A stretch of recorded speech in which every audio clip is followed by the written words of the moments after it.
Hi friends! I'm going to now talk through paint and scenic treatments. Paint is pretty generally applicable. The scenic treatments are ways of painting we use in theatrical scene painting. Some of this will be relevant for our final project of refinishing a piece of furniture. Some of the steps and processes we use when working on furniture are a little bit more refined than when we're doing painting a set for a show, right? And it'll be up to you sort of what direction you take your project in, but these are the basic skills that we would be learning in the scene shop if we had the opportunity to work with paint and scenic surfaces. So the first thing and this is all at the end of chapter 12 in our textbook. So first thing I want us to make sure we understand is the three parts to paint, the three components.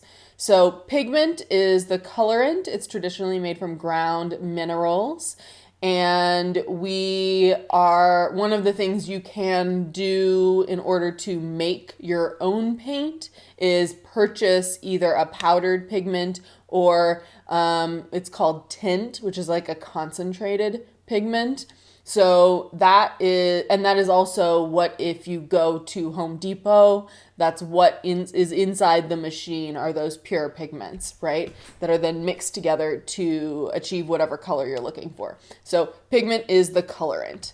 Vehicle is the medium that makes it liquid. So we can't just rub powder on things. We need something we can paint with a brush. So we use water for water-based paints or acrylic paints or latex paint you'll find when you're talking about house painting, the Home Depot version of life. And there are also oil-based paints. And other stain is another example, which is more frequently an oil-based option. And oil-based paint you'll find in homes. You'll find it on high wear surfaces, right? So if any rooms in your house are going to be painted in oil-based paint, it'll be your kitchen and your bathroom, right? Typically, because those are situations where you're more likely to need to clean the walls and need that more durable finish. You'll also sometimes find it only on the molding, for example, right? We typically will use latex-based paint because it's easier to clean up. You can wash it up with soap and water, and you don't have to deal with like the fumes and the dry time and all of those things, right? So that is our vehicle choice typically, is a water-based paint. And then binder is the glue that holds the pigment to the surface, right? So water can get you there, binder sticks it down. And in our case, when we're talking about a latex-based paint, latex is referring to that binding element. So binder is important, right?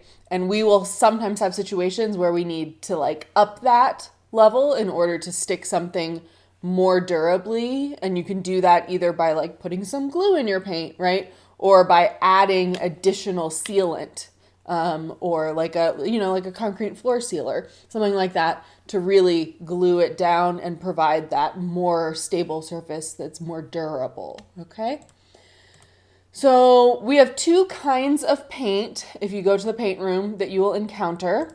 There are scenic paints. These are more expensive. They are pure artist colors, right? So they will come in the same basic color types that you'll find at Blick or any other art supply store that's selling you pure pigments. So it's like burnt umber, raw umber. Those are like the two different browns that you're going to get at an artist store.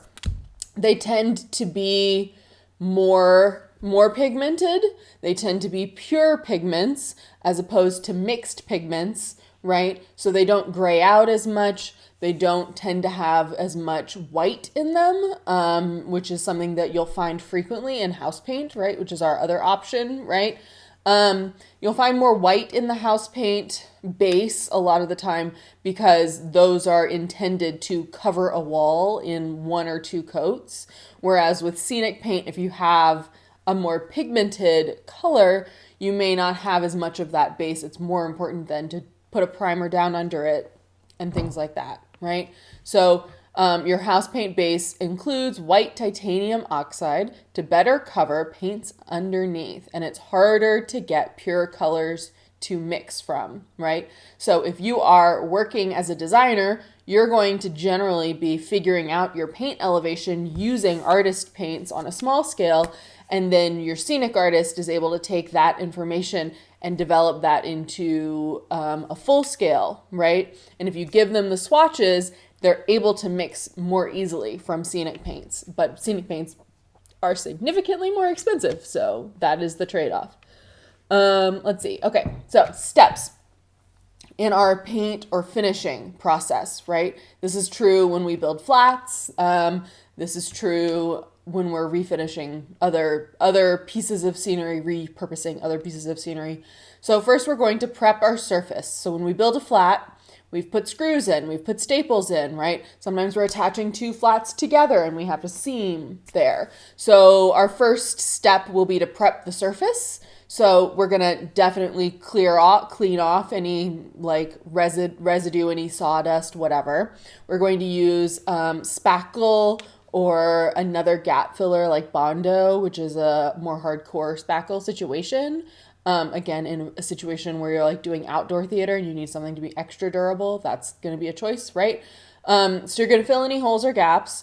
The first pass of that will tend to still leave imperfections, and so you'll go back after that has dried and you'll sand everything smooth in order to get a nice clean wall that looks seamless.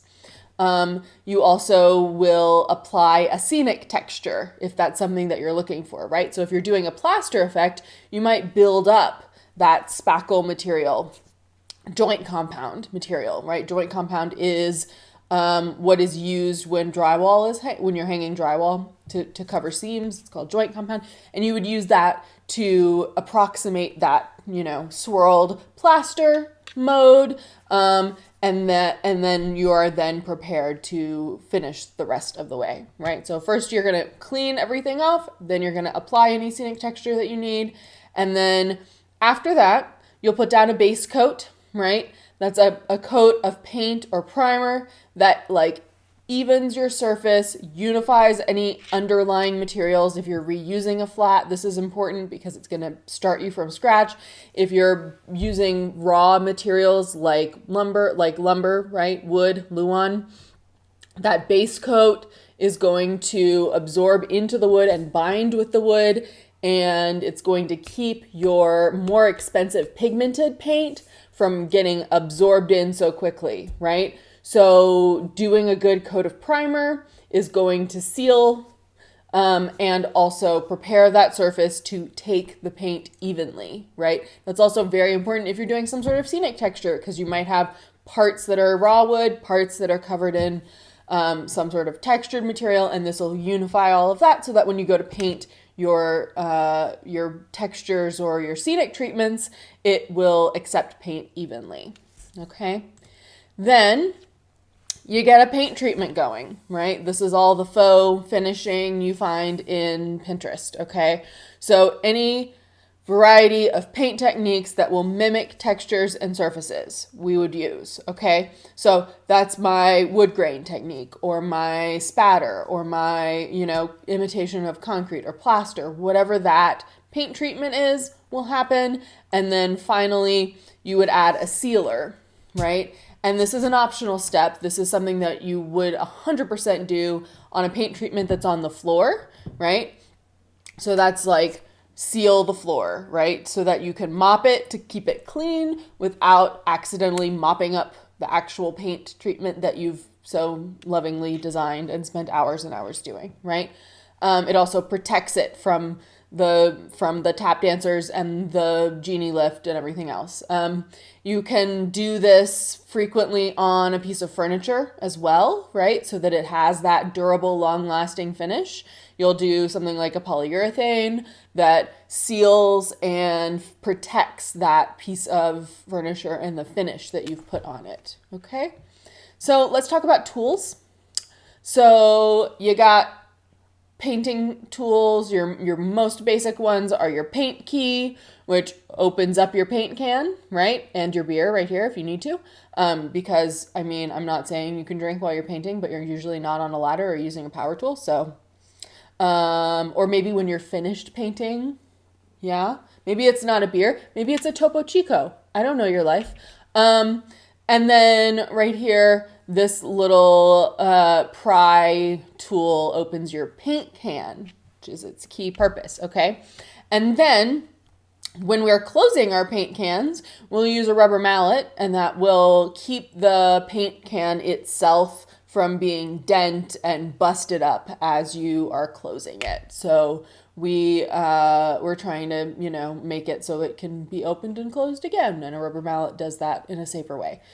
There will usually be one that does not look like this, that lives in the paint shop, that's covered in spatters and globs of paint, and use that one and not whatever nice one is hanging in the tool room. Then you got prep tools, right? So when you're going to paint things, you'll typically put down a drop cloth, right? Which is a plastic or fabric surface that'll collect any spills or other mistakes and spatters and drops and drips and all that business. Painter's tape is that blue tape or green tape you'll sometimes find at the hardware store in the paint section, and that is less sticky than a regular masking tape, and it's specifically designed to remove easily without damaging paint underneath it. So anytime we're working with lines, you need to do layout that's very specific and clean. You'll do that using that blue painter's tape, and it's more expensive, but it's worth it because it's not going to damage the other paint underneath it. And that's how you can get a really nice professional straight line. You got to mix your paint, right? So the three parts of the paint, the pigment, the vehicle, and the binder, will separate when it sits in a can over time. If you just bought it at Home Depot, they put it in the paint can shaker, and so it's all mixed up and you're good to go, typically. But anytime we're making a color or something's been sitting on a shelf for a while, you'll want to mix it up in order to make sure that you have evenly distributed the binder, the pigment, the color, okay? This is especially true when you're talking about like a sealer coat, because that sealer coat is basically binder and vehicle. And so if you don't evenly blend it together, you're going to get, there's usually like a little bit of a white pigment in it that then dries clear. But if you don't mix it up really well, then you'll get like a white section, and it'll be a very sad day. I had a friend who had to repaint a floor. It was a terrible, terrible time because they had not mixed their sealer well enough. And you get a paint stick from the paint store. There's also this cool paint mixing tool that you can stick in a drill, and that will very quickly mix up your 5-gallon bucket worth of paint. Super helpful, really useful to have.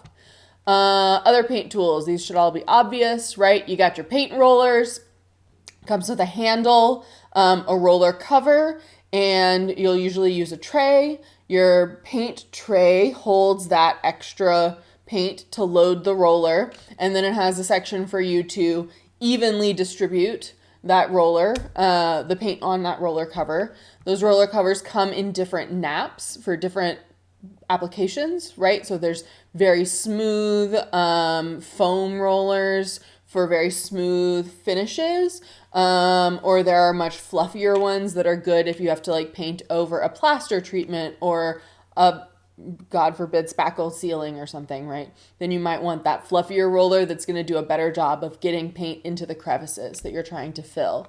Your handles on your rollers have a threaded opening here, so you can screw them on to like a broom handle stick or a paint stick. You can get an extendable paint stick is useful when you're doing houses and walls, etc. The other thing about your roller covers are there are tools that are specifically designed to clean them. However, you will reach an age in your life where your time is more valuable than the paint roller cover, and just keep that in mind. Like, I know the environment says you should clean the thing, but when you clean the thing, you're going to spend a shit ton of water. And so it all kind of balances out, and there's a point at which diminishing returns, just throw away the roller cover and buy some new ones. Like, I hate to be that, but that's part of life. All right, so basic skills of painting. How do I use this roller? This is the way, okay? So you want to fully load the roller. You want to make sure you have paint all the way around it. And then you would roll out the surface in a W pattern, like this cool painter dude with his painter hat is doing, okay? So he starts by going up, and then he overlaps that, and then he'll come back around, right? And you do this kind of weaving W pattern so that you're spreading the paint across the wall evenly, but you're also covering the edges of the roller, because as you do that first roller, you'll have extra paint that'll accumulate on those edges, and by doing this W shape, you are able to smooth out as you go across the wall. The other thing that you can see in this picture is that before doing this weaving W shape, they have brush painted the edges of the wall and the floor around the trim, and that's called cutting in. There are some people who just have a talent for cutting in with a nice angle brush, and they can do that all day. I'm kind of one of those people sometimes. And then other people who are less skilled will do the rolling, right? And nice things also about scenery is if you have trim, something like that, right? You can roll out the scenery and paint the trim on some sawhorses and then attach it afterwards, and you don't have to worry about cutting in, which is a real win. So things that we get in the theater that you don't get when you do this at home. That's one. So let's talk a little bit about paintbrushes. So a sash brush is that angled brush for cutting in. It gives you a lot of control. It lets you paint that straight line right up against the molding. When you are using a paintbrush, a couple of things to think about and keep in mind. You only want to dip the bristle part into the paint. You don't want to get the paint all up into the ferrule, which is this middle metal band, because it will begin to, the liquid in the paint, right, will kind of soften the glue in the ferrule over time. You'll get buildup of paint that pulls up into that part of the brush and then dries because it's not used right away. And over time, that will damage your brush, right? And so to take good care of it, you really only want to dip like the bottom half of the bristles into the paint. You'll make mistakes, everybody does, but you don't want to dunk the whole thing in. You're not going to get any advantage out of doing that. So that is a sash brush.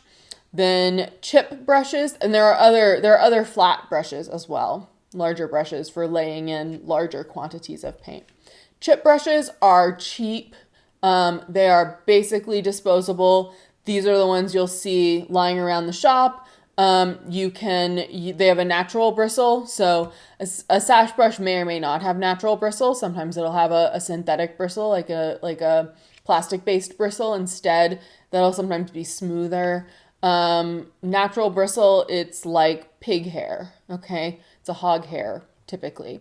And they will fall apart. Those hairs will start falling out relatively quickly. But because they're so inexpensive, you can throw them away if you leave them out for a couple of hours and the paint dries and you don't have the time to sacrifice to try and clean that brush off again. The other thing that's useful is the kind of older ones. You can cut chunks of hair out of that brush, and then you have like a wood graining tool because it has some like ability to create the stripes of a wood grain. So you can manipulate a chip brush because it didn't cost you $20 in the first place. And then the last one are scenic fitches. They are called fitches. They also have a hog's hair, but it's a more finely built hog's hair bristle. So these are like an artist's paintbrush on a slightly larger scale. They hold paint really well. They're expensive. You got to be nice to them.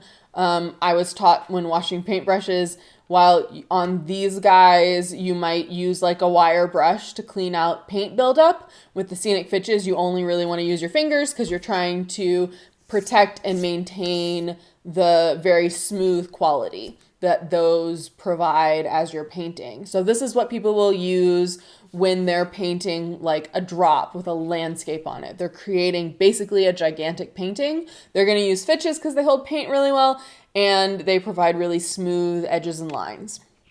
So those are the most expensive typically that you'll find. They're kind of like big artist paintbrushes. And I think we have a set in the shop. So when you get into that part of scene painting, that'll be a thing that you might come into contact with. Here are some other specialty tools for paint, okay? So we love a sea sponge in the theater, and you'll also find all kinds of kind of like cheesy, artsy craftsy, you know, shabby chic sponge textures when you flip through a book of paint patterns for your home. But the nice thing about the natural sea sponge as opposed to like a manufactured sponge is the variation in that texture of the surface because it was grown in the ocean, and the fact that it you can kind of tap and rotate with that sponge as you work, and it'll blend and also randomize that texture that you're building out. You can find in most scene shops a wood grain tool, which is like a rocker. It's a curved surface with some wood grain edges in it. And in order to create a wood grain, you would paint down a flat texture, like a flat layer of wood, of like a darker wood color over a base. And then you pull this comb, rocking back and forth as you go in order to get that grained wood texture on your scenic surface. Another one which is really valuable is a Hudson sprayer, which is actually, it's not designed to spray paint. They're originally for pesticide, right? However, they're really great as a paint tool. You can thin out the paint with additional water and get really fine spatter. You can get even distribution of dots and dirt and all of those kinds of layers that we would build into our scenic treatments. Let's talk a little bit about specific treatments you might encounter. So a scumble or a wet blend is when you roughly blend 2 or more colors of wet paint onto the surface, creating a mottled texture. So this one is really common both as a final textured treatment, right? You get dimension. It'll show differently in different lighting looks, right? You'll be able to get dimension and texture in your surface relatively quickly. This is useful for like a plaster, but it's also really useful as a base coat underneath a final treatment. So like if I'm doing a concrete, rather than just rolling out a flat gray under like a spatter or something, I would do a wet blend of 2 different grays in order to have more dimension and texture, more 3-dimensionality than I would otherwise, and using the blending of wet paint to get that. So this is a skill you practice as a scenic artist, and once you kind of have the hang of it, you'll just like dunk your brush into one paint color and the other paint color in order to get that sort of more dimensional background color. Spatter is awesome. Tiny dots, right? You have a couple of options. You can use your paint sprayer, or if you want more dense pigment, you're not going to have as much luck in a paint sprayer, right? Because the paint sprayer requires that you thin it down, and so you don't get as pigmented of a dot in the end when you're doing a paint spatter with a sprayer. And in that case, you load up your brush and you tap, tap, tap, right? You can hit it against your hand in order to shower tiny dots all over the stage and also every part of you. So you will get dots in your hair and on your arms and all over yourself. But it does make a really beautiful dense paint spatter on the floor. So wear your paint clothes on spatter day. Stippling is like spattering because you're getting a tiny dot situation, but instead of shaking a paintbrush or spraying, you're actually tapping the tips of the bristles of a stipple paintbrush, okay? So that's also something that you'll see in like faux finish paint techniques where they'll stipple into like a stencil, things like that, with a brush that's intended to be tapped flat onto the surface. And it kind of gives it an even distribution without any brush marks, right? So you can see below the hand here some brush marks, and that stipple evens it out over the top of that. Dry brushing is commonly used. So when you dry brush, you are taking, like here's an example of a chip brush, which is a little bit older, and so it has some gaps in the bristle. And you put just a little bit of paint on the tips of the bristles of that brush, and you pull it across the surface in order to get sort of aligning directional brush strokes. So this can be used frequently for like a wood grain, like a really quick wood grain. If you don't want to use your wood grain tool, you can do this with your dry brush, and it will give you that sort of drag of paint. Washes and glazes are my last sort of paint coloring option, right? And so that's the use of a thin layer of watered down paint in order to create depth and dimension in your final painted surface. And this is an example of what that might look like if I painted a wood grain either on this whole surface or I stained it down, right? So this looks like it was not built. It looks like it was built out of actual boards of wood. And in that case, I'm not going to go paint a wood grain on wood. I'm just going to stain the wood, which is not necessarily a popular opinion, but it's going to look better. So as a designer, that's the choice I'll make. And then over top of that, you can see there's like a green wash and a kind of reddish pinkish wash and maybe a yellow wash or a yellow green wash that have been put over top of that to add more surface depth and dimension, and also a stylized look to this. And the reason you'll use those washes is again because putting all of that different pigment in allows the paint treatment to behave differently under different lighting looks, which can be really valuable in the storytelling arc of a show. So by including different layers of color, when you shine one color of light on it, it'll have one dimensional effect. And when you shine another color of light on it, it might have a different dimensional effect. And those shifts change perception for an audience. So giving yourself more depth and texture is going to make it in some cases, it's going to make it more realistic. It's going to make that surface behave more the way it would under different natural lighting conditions, but it's also going to give you that sort of like extra theatrical depth to it, where this piece is more than it would be if it were just a wall in a house, right? It's a wall that transforms into different locations and spaces, and part of the way that it does that is because of the paint techniques that have been used on it. So those are basics of paint and scenic painting treatments. And then I'll talk a little bit more about furniture and furniture refinishing. Actually, I might find you a YouTube video. We'll see what happens on furniture and refinishing. It's a slightly different process because it is more refined, right? And intended to last for a longer time. All right. Thanks, friends. Talk to you soon.